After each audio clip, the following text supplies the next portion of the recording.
Hi.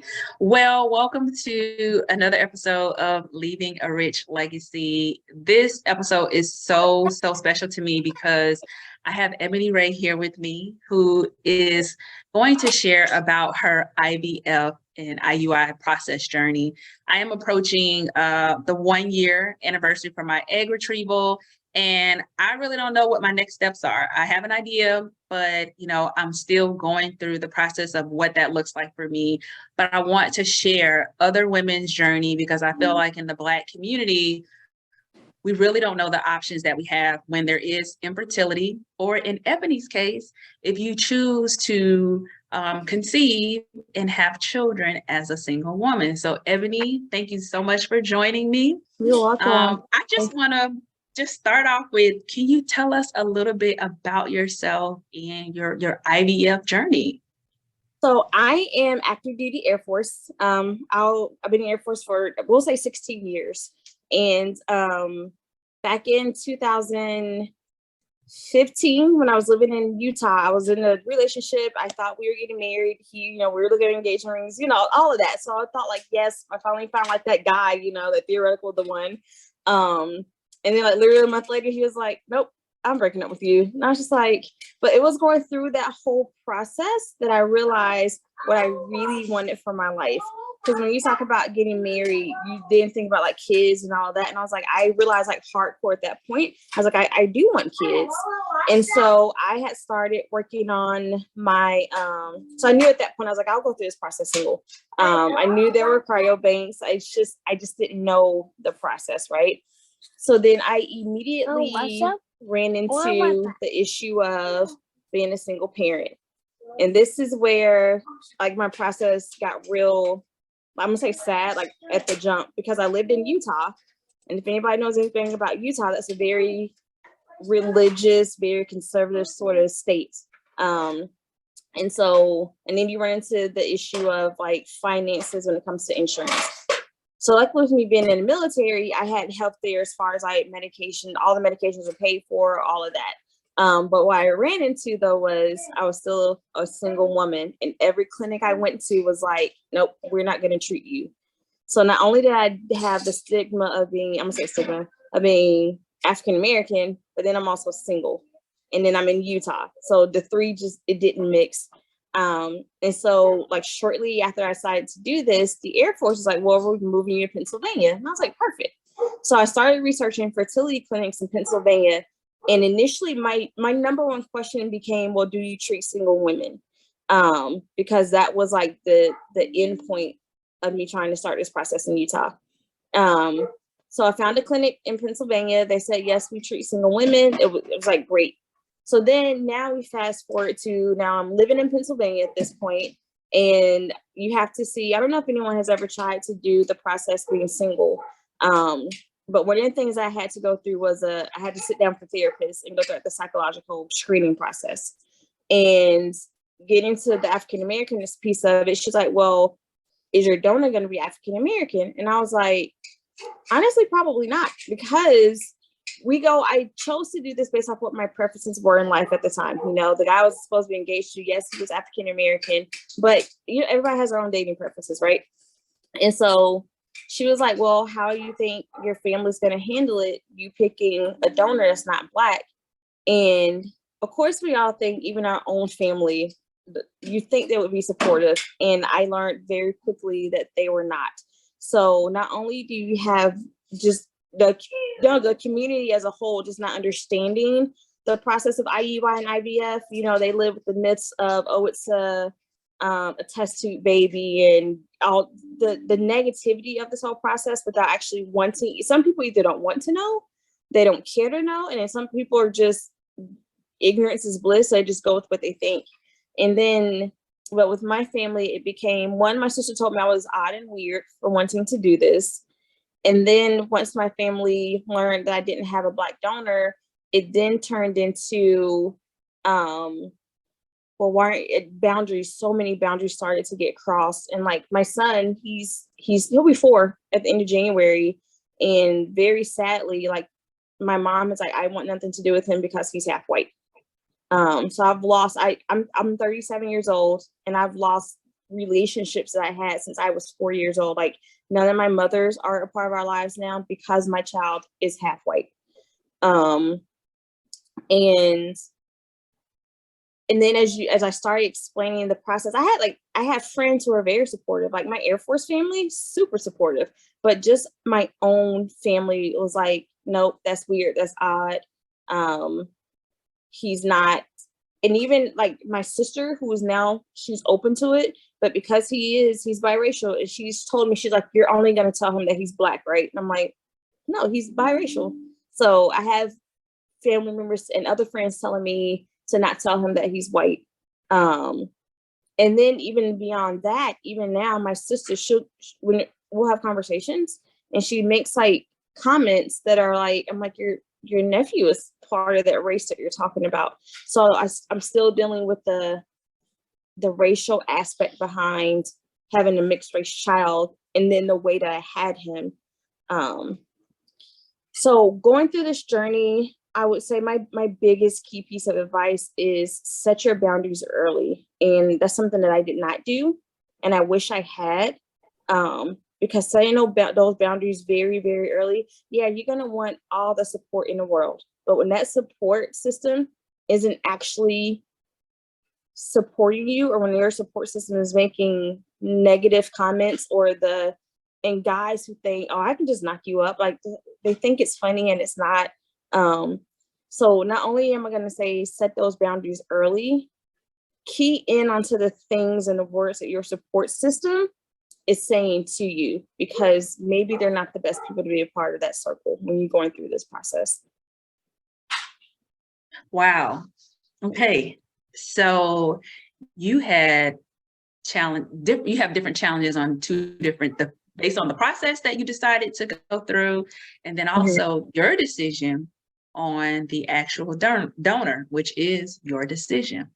But I like that you expressed boundaries. I know before I went through my egg retrieval process, I was thinking about changing my number, but something was just like, you need to protect your peace during this journey. And I changed my phone number, and only a select number of individuals had my new number, because even if it wasn't specifically related to the process, I just felt like I needed to be very intentional about what type of energy I allowed in my space at that time. So you are absolutely correct about that. And it looks like you are fully aware of how to go into your next process as well. So you unfortunately lost some friends and family that didn't understand the process, but you made it through. How does that feel now, knowing that you are going to eventually start the process again here in a few months?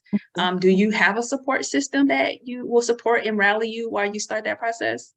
So I do, but I kept it. So even now, so we're going to backtrack to April of last year. I actually have done 2 IUIs. Neither were successful, but IUIs they're only 20%. So I've actually done 2 IUIs since April of last year.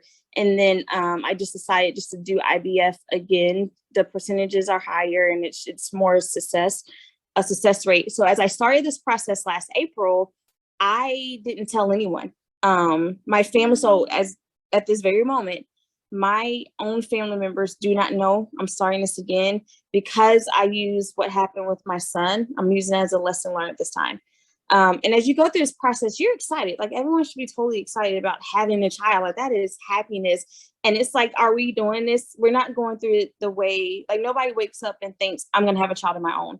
Or nobody wakes up and thinks I have a fertility issue. Or in my case, I had massive fibroids that had to be removed.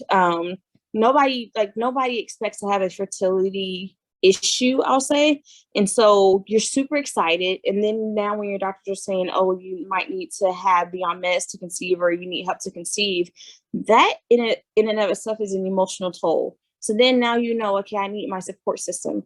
But when you're super excited and happy, and you start the process and the blood work is looking good, all the scans look good, and the doctor's like, yep, let's do this. Let's get ready to get pregnant. And you're excited, so you're sharing it, you're putting it out there in the world, and then nobody is meeting you back with that excitement. That's hurtful. That's a very sad feeling. And so I was like, I'm not going to do that to myself this time. Basically, I'm not going to hurt my own feelings this time. And so I didn't tell any of my family members that I'm doing this again. I think there's only maybe 5 people that knew or know that I'm doing this again, and none of them are related to me. My friends here in San Antonio, they know because they went with me to I got one of the appointments, I had to have someone go with me, so that's why they knew. But as I start this process and, go into April, I've really decided that I'm not going to say anything to anyone. And like you said, it's really about the intentional vibes that you're bringing into your life. Like anything I'm bringing into my world, any negativity, energy, all of that, I can control that. And so I was like, I don't want that this time. So no, I started in April, or really kind of starting now. I'm back on the vitamins. Actually had my IVF intake yesterday. So she went through all the questions yesterday. She's like, all right, well, you're clear to start Sims in April, with a transfer potentially in May, right before my birthday.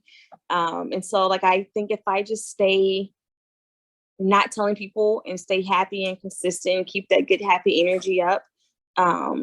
That's why in order to get that, I'm choosing not to tell anybody anything this time. Like even the day of my egg retrieval, I'm only telling one person because she has to drive me there. But as far as day 3, 5 transfer goes and all that, I'm not saying anything. I think I am very much waiting until I get that positive pregnancy test to be like, I'm pregnant now, because I'm open to talk about it, but you have to pick and choose who you can and can't talk about it with. And that's also a piece of advice I want to key into.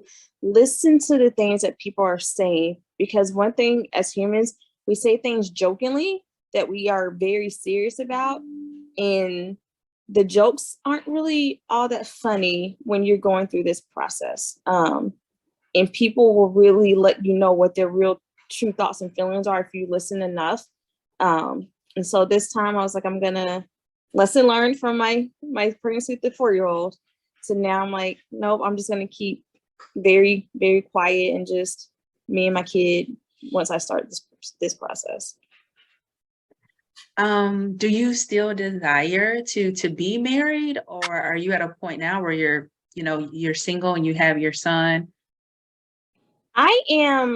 I'm single and I'm happy. And I say happy and not content, because I think content and happy are 2 totally different things. I think when you say you're content, you could be settling a little bit. But when I say I am happy, I'm happy because I have tried to date since having my son. And there's a guy even now that I do have an interest in, and so I'm not closed off to dating, absolutely not. But I got out of a really weird, emotional abusive sort of relationship back in 2021. So from 2021 to now, it's just been me and my son and traveling, just me and him, and it's phenomenal and I love it. So I think coming out of that relationship changed my thoughts and mentalities about wanting to get married, but it's also something that I'm not closed off to though either. Does that make sense? It will be if it happens, it's fantastic. If it doesn't, it's fantastic. I'm still okay. So I'm happy. And if someone comes along, then it's great. And if this guy that I have interest in, if that pans out, that'll be great too. But if it's just me and my kids, I'm totally happy with that too, though. I love that. You are just taking control of what you want. You still desire to be happy. To be married. I love that you said that you are single and happy, because a lot of people don't know how to do that. And they settle for relationships. But I was listening to a podcast that a YouTuber I subscribe to, she reposted it, but this podcaster was very aggressive with her tone about a woman who was so career driven that she just kind of missed those opportunities to date. And now she wants to have children, and she is open to having children as a single woman. And I'm like, instead of looking at it as that we weren't intentional about dating, or, we couldn't keep a relationship, it's really about you controlling your options. And that is okay, even if it's not the norm of what our parents or friends think Yeah. that we should be doing. So I love that. Okay. Thank Awesome. you. So IVF and IUI, Mhm. different processes. Can you Mhm. just kind of share? Because I don't think everyone's aware of that. Okay, so yes, I'm gonna talk about the IUI process first because that's what I did initially, and then I'll explain the IVF process. Okay, so with IUIs, and this is where I love that I get to share my story because I think it's so important to hear from someone who actually did it versus what does Google say and what do Right. these doctors say? Because doctors talk to you in very just like mechanical kind of conversations because this is what they do all day. So here's how IUIs actually work. So regardless if you are a woman and single, or there may be some fertility concerns, you're going to be treated the same no matter what.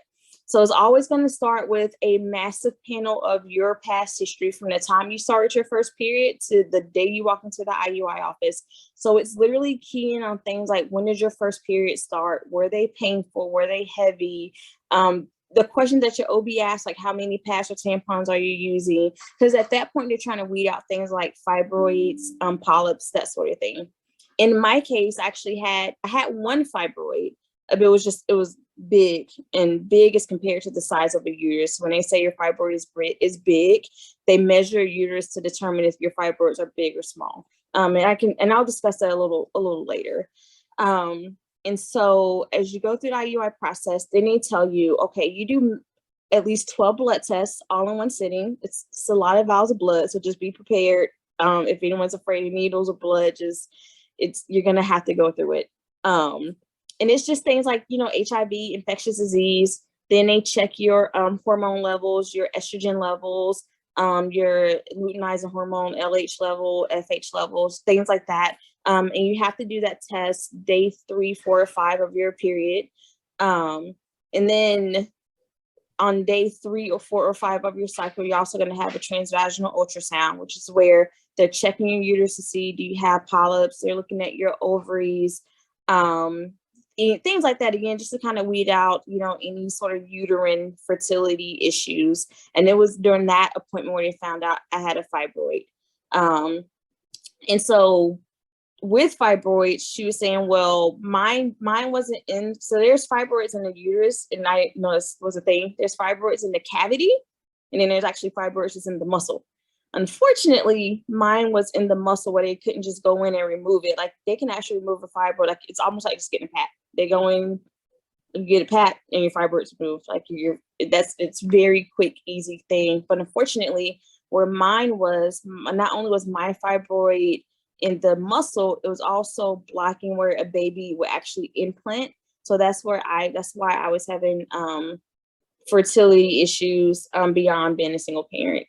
And so by the time, she was like, well, we're not going to remove it, because she was like, in pregnancy, fibroids will either do nothing, they could grow with the baby, or they could shrink.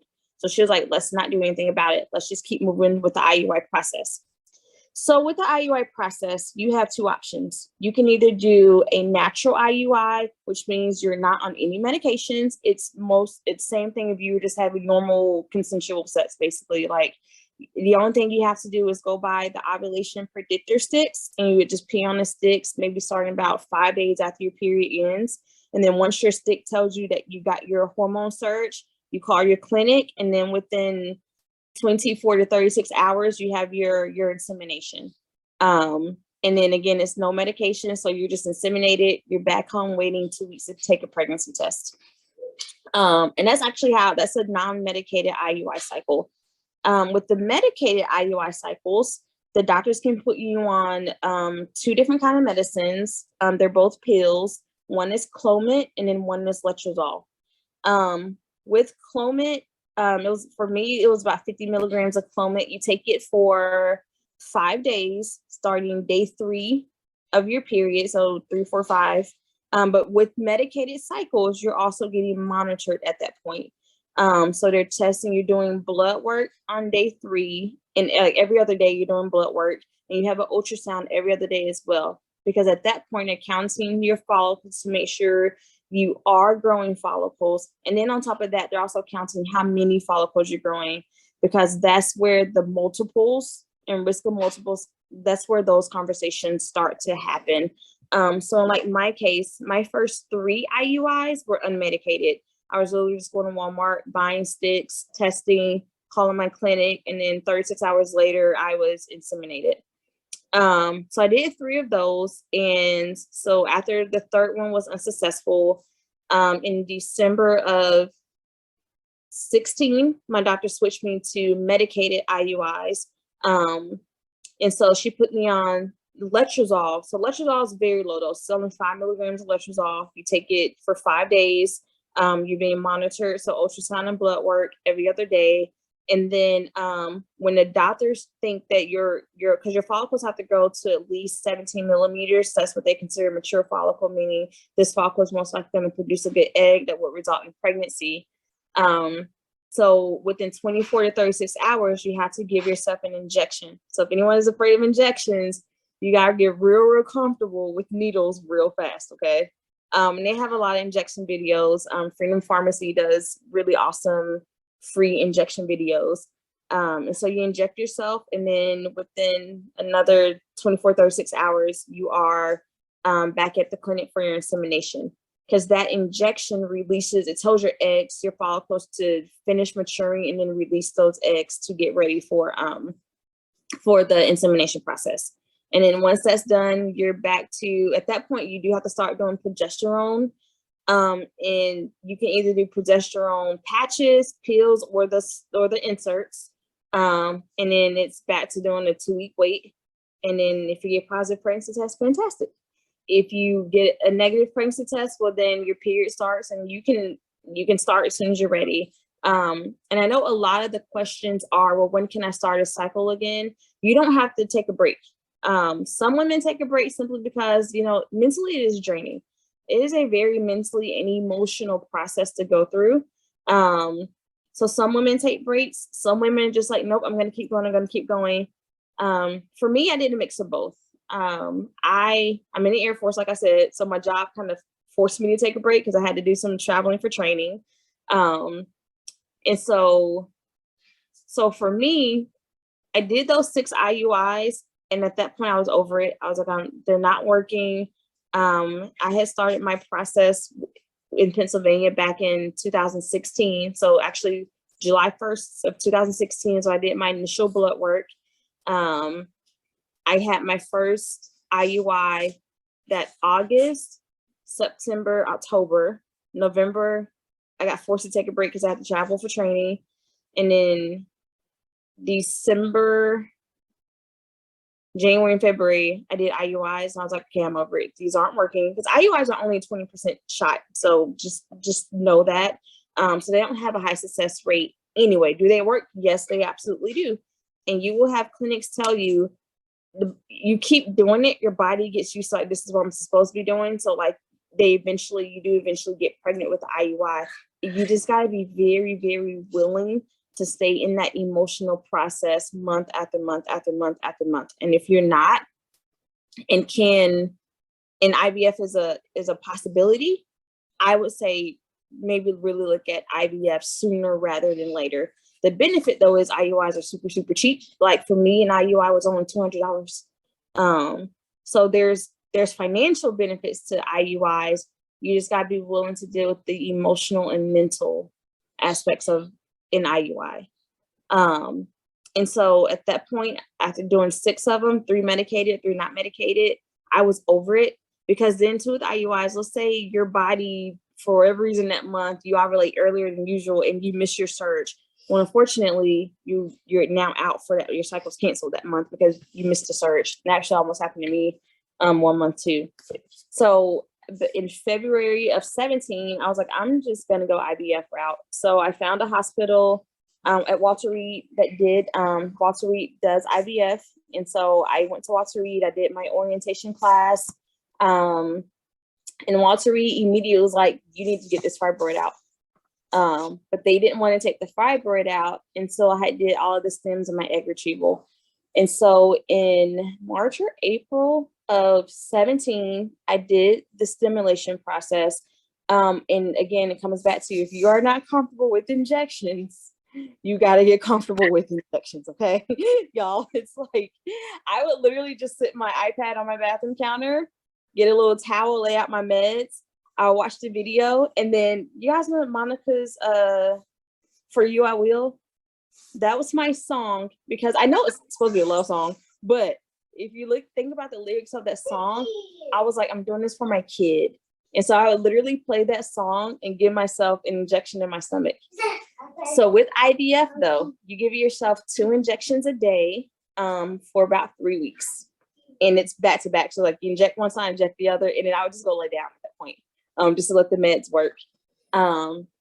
So IVF, now you're overly stimulating your body, because now you need several follicles to mature to make multiple embryos. It gets real painful and crampy. I'm not gonna lie. That's some cramping that I hated it, because our body's trying to grow 1 follicle a month anyway. Not with IVF. Like I grew 24 in a 3-week period, and they grow rapid. Like they rapidly grow. So IVF starts out every other day. You have an ultrasound and blood work. But that last week before your egg retrieval, you're going just about every single day for an ultrasound and blood work, which sounds annoying as you're going to the doctor every single day. But at the same time, those follicles, y'all, I'm gonna move because my baby's playing his loud Mickey truck. But at the same time, those follicles are rapidly growing. And so, sorry, y'all. And so you basically have to go to the doctor every day for them to look at those follicles and make sure like they're growing. And then so it's painful. Like it's because you're just cramping, because it's so many eggs just hanging off your ovaries at that point. What does help is, which is weird, Gatorade and Tylenol. Like that was what my nurse suggested. She's like, Gatorade and Tylenol. She's like, you can do a warm bottle of water, but you have to be very, very cautious with heat, because you also don't want to like heat up those follicles. And then now I don't want to say rupture, but they just like, I don't want to say die, but like they don't work. Like you can't use them. So I remember one morning I woke up and just super huge amount. I was just cramping, and they're intense cramps. Like I'm not going to deny that at all. So get some Tylenol and Gatorade if you decide IVF process. But the day of my egg retrieval was smooth. Like I had to be there like 8 o'clock in the morning, and you will be under anesthesia. Now, here's the thing about IVF. Everybody kept saying you're having surgery. So I'm like, now when I think surgery, I'm thinking like I'm being cut open or something. So a lot of people refer to IVF as surgery, and I don't. I've gone through IVF process, and I'm going to do this again in April. And I was like, I honestly don't consider IVF a surgery, because what they do is, yes, you're in anesthesia, and maybe that could be why they call it a surgery. So you will be asleep, but literally they're just going to take a little, they call it a needle, just like a little vacuum, and they literally just going to go into your ovaries and suck your eggs out. They're going to go in and they suck your eggs out, and then you wake up, and I didn't have like the moment I woke up, I felt fantastic. I didn't have any cramping, nothing like that. I felt great. But one thing that you do gotta be careful of, and they'll monitor your blood work, is ovary stimulation, hyper ovary stimulation, and that's just due to high levels of like HSG and estrogen. So I was very, very close to having that. And so that's where Gatorade actually comes into play like a lot. So I'm definitely going to suggest the day of your egg retrieval, drink, and even like the week after, drink a lot of Gatorade, because she was saying it's just like the sodium or something in Gatorade that like it helps your body decompress from all of the estrogen and the hormones. And so your next steps after your eggs are retrieved is, it's a waiting period. It's not like it's the very next day. Your eggs are actually fertilized the same day. So at the moment your eggs are out, my eggs are already down in the lab being fertilized. And she was like, we'll call you the next morning. They had removed 20 when I woke up. She told me they removed 24 eggs. And she's like, we'll let you know tomorrow how they're looking. And so like the next day, 14 to 24 were maturing. And then this is where your clinics, this is up to every clinic is different. Some clinics will let your eggs grow to 6 days and freeze them. Some clinics won't let them grow like 5 days. My clinic was that clinic that only gave my embryos 5 days. They would only grow them for 5 days, and then they would freeze them. There are some clinics, like there's a clinic in Ohio, they freeze everything. So that's something that's definitely a conversation I absolutely suggest having with your clinic. Ask them, like, what's your protocol when it comes to freezing embryos? Some will freeze everything. Some will only sorry, y'all. Some will only freeze up to 5 days. Some will freeze up to 6 days. Just have that conversation, because I'm not gonna lie, I was a little hurt. When I say hurt, I was a little sad, I guess, that my clinic told me that they would only freeze up to day 5. So out of having 14 eggs mature, I ended up getting 5 or 6 embryos total, but that's because my clinics, they're a bit more conservative. And she told me, she's like, that's just our policy. We only freeze up to day 5. So at that point, I was like, all right, it is what it is. Couldn't do nothing about it. So at that point, your decision is, this is now up to you. You can decide, do you want to transfer an embryo at day 3, or do you want to transfer an embryo at day 5? The only difference between the two is a day 5 embryo, that they're closer to an embryo, like they're creating, it's medical, it gets real medical at this point. But like the shell the embryos naturally have, that shell is being created. Whereas a day 3, that it's more of a, I'll say day 3s tend to be a bit more natural, meaning like they don't have the shell yet. They could be a little easier to implant, because on a day 5 embryo, they have that shell and they have to hatch out of the shell. This gets, like I said, it gets real medical. So you have to decide what do you want to do at that point. My clinic that I'm at now, they said that in addition to the day 3 embryos, they will also check your estrogen levels. If your estrogen levels aren't too high, then you could transfer it day 3. And that's actually what she told me yesterday, starting April. She was like, I actually may be able to transfer embryo like the first week of May. Because when I start my April cycle. So then at that point, so your eggs are removed. It's like literally the very next day, now you're preparing for your embryo transfer. So now you're doing the estrogen patches, shots and all of that, and getting ready for the transfer. And then the injections change at this point. Now you have to do an intramuscular injection. You can do it in your thigh, or you can do it in your butt. And that's where you're injecting the progesterone oil. And that oil is just to help your uterus to accept that embryo and get ready for the baby. And then you're on those injections until you're 12 weeks pregnant.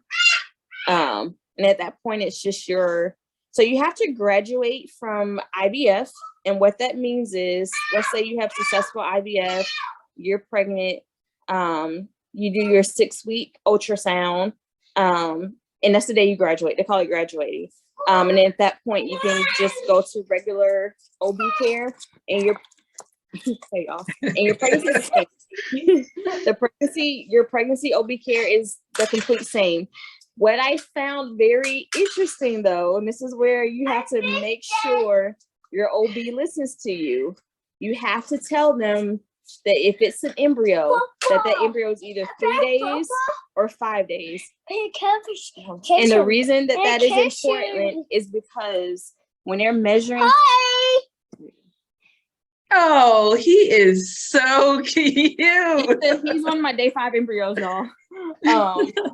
But it is very important to tell them that your child was a 3-day or a 5-day embryo, because when they measure that baby, they're measuring them just based off of you telling them that you're like 20 weeks pregnant, 24 weeks pregnant. They're not taking into account that you had a 5-day embryo.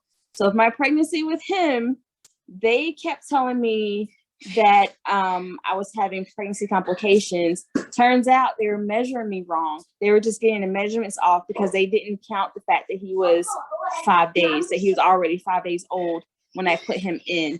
So like, for example, when you do your maternal fetal medicine at like 20 weeks, they scan their kidneys. So like they'll scan your baby's kidneys, and if your baby's kidneys are large, obviously we know enlarged kidneys isn't a good thing.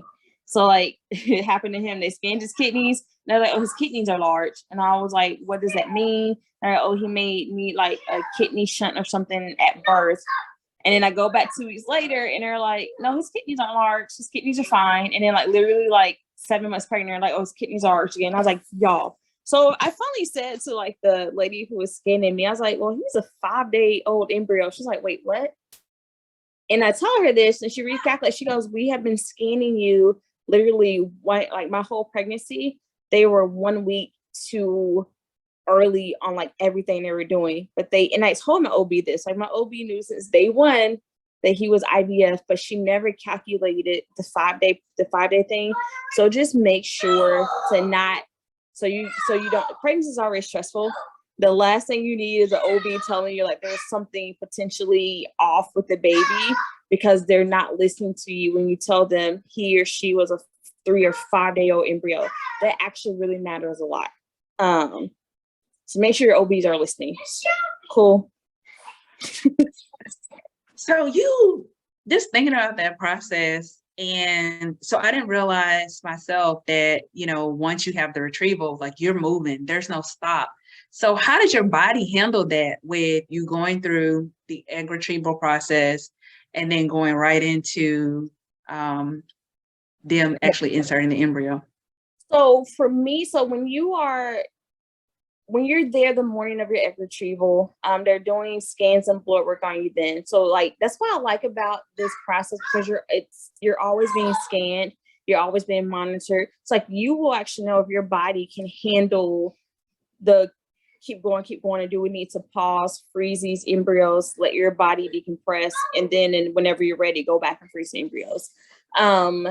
That's why it's, like I said, it sounds weird I'm saying it, but Gatorade was like the key factor.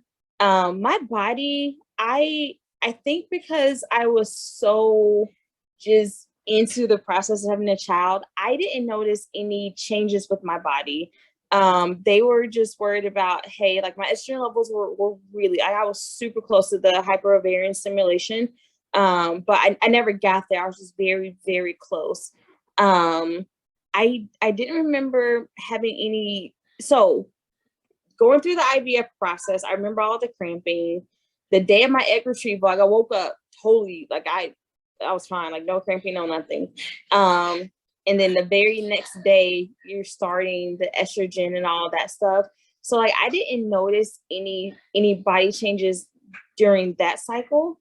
And then when I went through my frozen embryo cycles, the only things I noticed with the frozen embryo cycles was just that like my temperature, my body temperature itself, I just felt hotter. But the cycle that I was like, I might be pregnant, I didn't feel bad. I just didn't feel good. I was just like, I just didn't feel like me. It wasn't crampy. It wasn't a bad feeling. It was just, I just felt off. One thing I will say is trying to regulate your body. It's really just going to be kind of going cold turkey and just letting your body just stop all the hormones. Just your body, it just like, it just releases all these hormones out of your body. That's really it. I think my biggest issue came with the birth control pills. Like those birth control pills like really emotionally.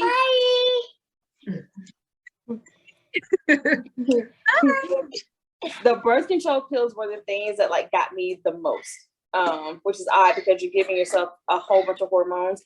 It was really the birth control pills that like really messed me up, like more emotional than like physical. But yeah, like even now, like my body was just like, it just stops. I don't know. It's just like these hormones are gone. And then that was it. It just happened. The hot flash was like, do you feel like you've gone through any like changes with your body? So you've gone through multiple processes over about a 6-year period. So do you feel like there's been any changes, whether that be with your cycle or just your body overall? No, not at all. Nothing at all. I can tell. So I ended up having that fibroid removed. So I took a a 6-month time off. So in total honesty, I had 9 negative pregnancy tests before I got pregnant with my son.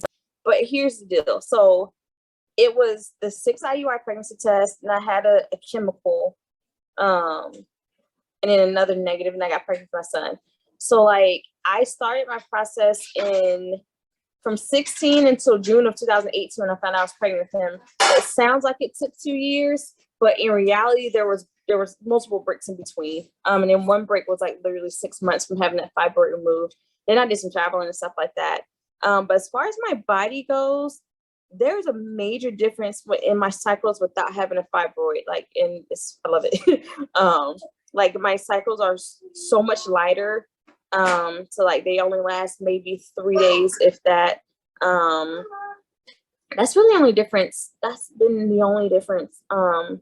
It's just a lighter cycle with the fibroids being gone. Go ahead. I was gonna say one thing with the Clomid.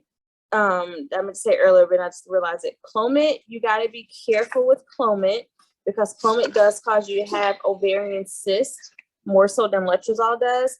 So I ended up with a cyst when I did my other cycle of Clomid. So it's something to keep in mind and be careful of too. But that's about it. Hi. Did you have? Okay, let's start with. I want to ask this question because I want to know if you had any fears starting the process. But when did you learn about your actual options? Was it prior to 2016? Had you ever thought about it? Had you heard about it, or what made you think about it? Gotcha.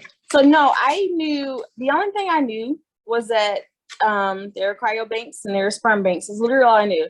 I didn't know anything else prior to me walking into Shady Grove fertility clinic, and then all of a sudden I have all these options. It was really like April of 2016 was when I really learned this process. Because you just didn't hear, and even still now, you don't hear about it. You don't hear anything about it. I think that's why the world finds it so taboo. Okay, you guys stop. Because no one talks about it. People just say, like I said, the negativity, like, oh, that's a test tube baby, or the turkey baster comments. But like really knowing what IVF and IUI is, it wasn't until I went to a fertility clinic and she was like, this is what we actually do. The only fear I had, because I remember she actually asked me the exact same question. She's like, what's your fear? And what's the one thing that you don't want to happen? And I was like, I don't want a C-section. And she goes, well, you can't control that. And I was like, I had to have C-section. So like that was literally my only fear. I didn't fear picking a donor because the donor process, so much about your donor. Like I know everything about this person except for his name. Like I know he has kids of his own. I know he just got a tattoo. I know where he works. I know what he does. I know he has a bachelor's degree. Like I even know like his grandparents' information. Like so much about these donors, medical history, everything, just with the exception of their name. But I didn't come into this with any fears, because I came into it thinking like this is going to be such a wonderful, phenomenal process. And not that it wasn't, like, I had the fibroids removed. I think for me, my disappointments were my support system, to be perfectly honest. Anytime I ever felt disappointed in this process is because of the people that I brought into this process. But the process itself, the more and more I learned about it, I was like, oh, this is so cool. Like I love it. Like, but no, I knew nothing about IUI, IVF at all until 2016. What made me do this was just really realize, like, sometimes life happens, and I think we go through things that make us have to make a decision on what we really want for ourselves.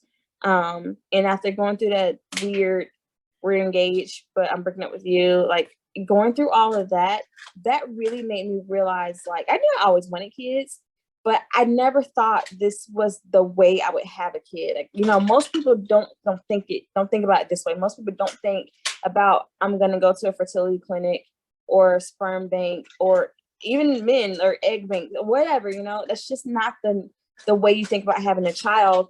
But then when you realize, like, but this is what I want for my life and I can do this, that was my other thing. I was like, can I do this? And I was like, I have a career. I just bought my house in Pennsylvania. I actually finished a bachelor's degree while I was pregnant with him, and I just finished a master's 2 months ago. Congratulations. Like, thank you. So I was like, I can do this. And I was talking to my commander one day, and she was like, Ebony, if I just had my kids, I'd be happy. She's like, what are you waiting for? And I was like, I don't know. I'm 30. I think I was 30 at the time I was really starting this. And she's like, what are you waiting for? And I was like, I don't know. Because when I started this process, I was actually not intending to do IVF. I had no intentions to ever do IVF. Even going to a fertility clinic, my intent was to always do, I was like, I'll start. First, I was like, let me just see if I can get pregnant. That was actually the first reason I did this. But the more and more I went through the process, she was like, that's when I started talking to my commanders. And she was like, what are you waiting for? And it was that moment that she said, I was like, what am I waiting for? Like, I can do this. So I was like, well, I'll at least do IUIs. So I started IUIs. And then it was actually IUIs that made me even further realize, like, I really hardcore want this. So I'm moving to IVF. Because once you try so hard to get pregnant and you get that first negative pregnancy test, you're just like, oh, that sucks. But, you know, I'll keep going. And then you get that second negative pregnancy test, and those emotions really start to build. I think that was also kind of like my selling point out there, that this is hardcore, what I absolutely want for my life. So let me go through the IVF process to get that. So it was just multiple little factors that just kind of like interjected along the way. But as far as learning the process, I honestly learned this process as I went through it. Like, I had no idea I knew it was a thing, but how it actually happened, had no idea about until like April 2016, when I was already in there signing paperwork. Yeah. So with your donor, this is to educate me as well. So did you use one specific donor? Like, when you select a donor, then you're able to, throughout your IUI and IVF process, you use the same donor? I did. Because I loved everything that I saw about my donor. My biggest thing, so with my donor, my very first and foremost thing was medical history. I wanted to weed out, obviously, you know, histories of cancers, all real things. And then my next thing was education. Because it was like, I definitely wanted someone who at least was like my level or higher, if that makes sense. And when I saw that he had a bachelor's degree, and I was like, oh, fantastic, because I was finishing my degree at the time. And then I also wanted someone who also had kids of their own, because at that point, that did tell me that, like, their sperm can produce kids. That's also something I think is really important to know. But then too, let's say even if that's not important to you, your clinic will let you know if they have reported pregnancies from other people who use that same donor sperm too. So it was just, those were my key important factors that I keyed in on very heavily. And then once I found a donor that I just absolutely liked, I just bought enough of his donor sperm and kept it in storage. Okay. So yes, every IUI was the same donor. The IVF was the same donor. And then when I start my process in April, it'll be the same donor. So they'll have biological parents, if that makes sense. They'll have the same parents. So this process in itself is mentally stressful, draining, emotionally. You know, there's an impact on your body. When it came to finding an actual physician, like, what did that process look like for you? Because I know when I experienced it, I went to 2 different doctors. The second doctor, it was just no connection. It was very clear they had multiple facilities, and I was just a number. So how did you land on who you decided to work with? I know you had some challenges, right? Finding a clinic that will work with you, But then once you got there, like, did you specifically look for something when it came to the position? No, so and this is where me being in the military is a big benefit. So we're gonna go back to Utah for a second. The clinic, so with military and having TRICARE, we have to go to like in-network providers, obviously. So the providers in Utah, they were all like, we're not treating you because you're single. So Utah was like the end all of me, even like nothing was gonna happen in Utah. In Pennsylvania, I TRICARE allowed me to go to Shady Grove Fertility in Pennsylvania. But my first and foremost question was, do you treat single women? And she was like, yes, we do. So that was my like, yes, great, we can do this. But then I actually met Dr. Espinoza, that was the doctor at Shady Grove. She was just fun. Like, she was just a fun person. Her vibe was just like, it was happy. Like, I can't describe her anything more than she's just fun. So a little quirky. There are things I didn't. I thought she could have been a bit more organized. Because there are things I would tell the nurse, and the nurse was like, "Well, your doctor didn't tell me that." And I'm like, So though I didn't like those factors. As much fun as she was, I was still like, you're still not organized. And then the only reason I actually left Shady Grove was because I was just ready to move on to IVF. And then coming back to the military aspect of it, with the military, all of our medications are paid for. So all of my medications are covered. The only thing I had to actually pay for was the procedure of IVF. And so Walter Reed, down in Bethesda, Maryland, they have IVF program. So for me, I was I'm not going to say limited, because I could have not chosen a military doctor, but then that would have been a huge financial disadvantage to me, so to speak. So like, I'm gonna just clear transparency out there. My IVF process was $6,000, which is very minimal compared to what IVF really is in the civilian sector. So I'm blessed to have that benefit, and then also to have all of my medications covered. So like, when I see, that's why I don't interject in like the post when it talks about how are you paying for this, the financial pieces of it, because I understand that not every woman has that benefit, so to speak. And so for me picking a doctor, I'm gonna say I was limited. I'm gonna say limited, but not in a bad way. Because the military is already like, well, Walter Reed is right here. We just go Walter Reed and it's done. And my team of doctors was phenomenal. And then here in San Antonio, Brooke Army Medical Center does IVF here at Brooke Army Medical. So that's why I'm back to using a military clinic, because again, all the medications are fully covered. And I'm just paying for the IVF process between Brooke Army Medical and UT Health. So that's how my process went with the doctors. Now I will say my OB, that was a different process. I if I could fire some OBs, it was bad. Like that was horrible. Because so like my first OB, they're a husband and wife team in Harrisburg, Pennsylvania, and that's when I had the fibroid, and I wanted her opinion. She literally walked in, she's like, "Why are you even here?" And I was like, "All right, well, you're my OB.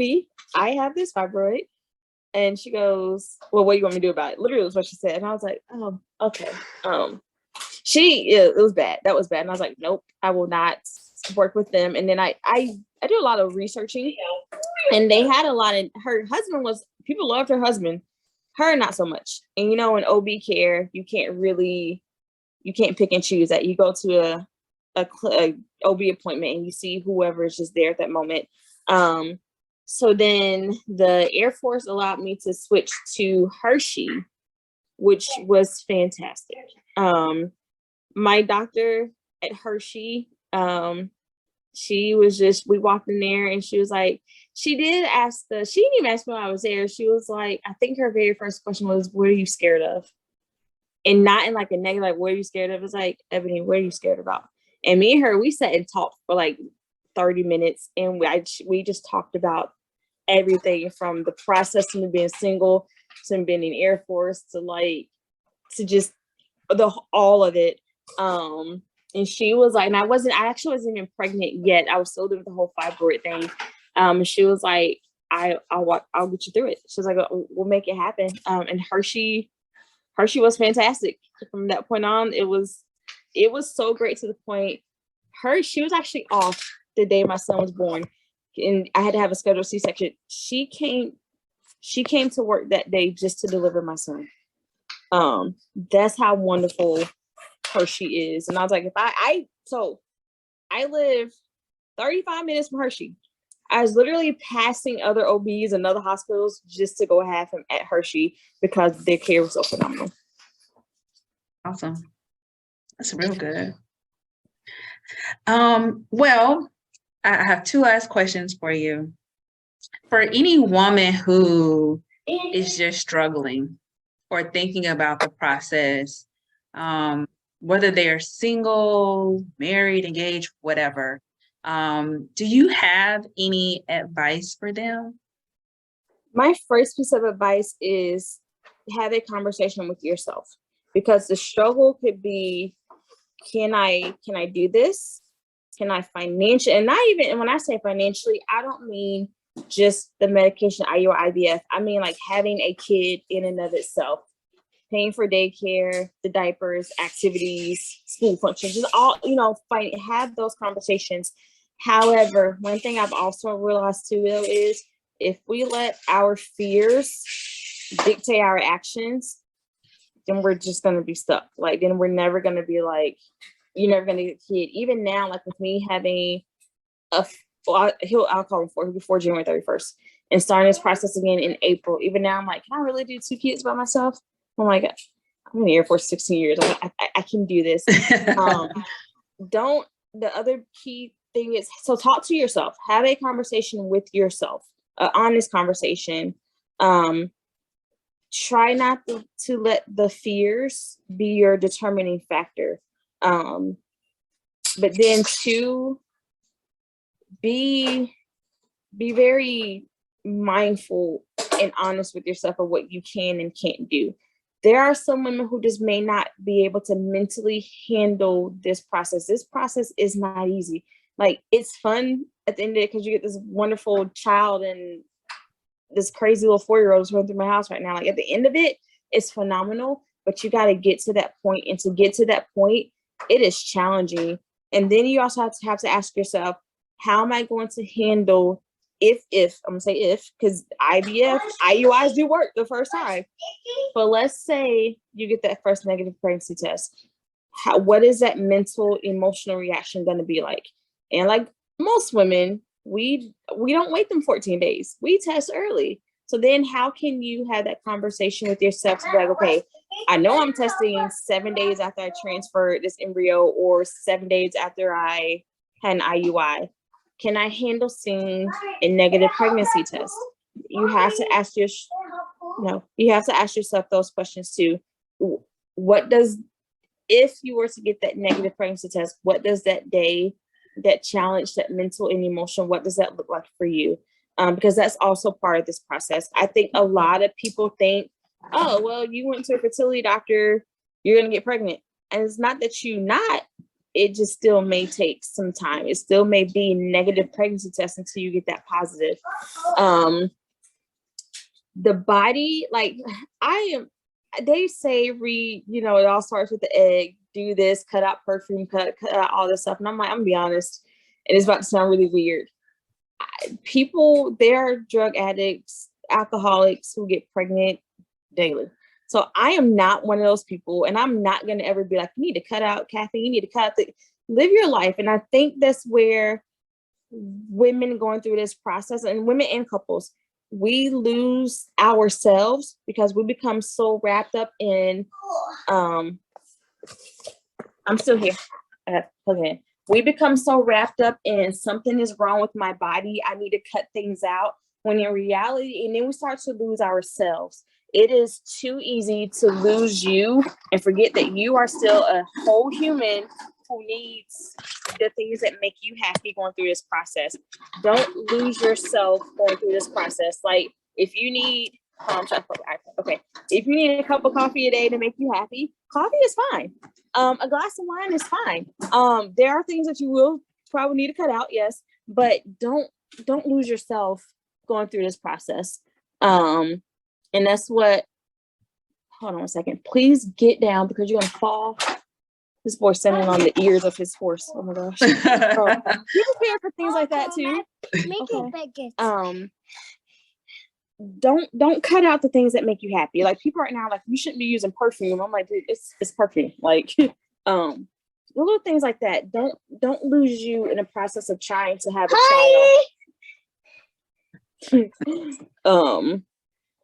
That's my biggest piece of advice. The body, yeah, like for me, I'm sorry. I'm still here. There it goes. Am I changing my diet a little bit? Yes, I am. I'm not going to deny that. I'm doing the Mediterranean diet, so like more veggies and things like that. I'm adding prenatal vitamins now, and CoQ10 now because I'm also 37. So that's why I didn't do none of that when I was, early 30s pregnant with my son. I didn't do a Mediterranean diet. I did prenatals. I didn't do CoQ10. I'm only switching some things up now just because I'm 37. That's the only reason. Then I'm doing those little supplements now. But my biggest thing, don't lose you in the process. Good. Well, do you have anything else? I think you might have captured it with that last response. Do you have anything else that you would like to share? No, I'm just gonna say like I said I got a lot of pieces of advice, but like legit, just walk away from this.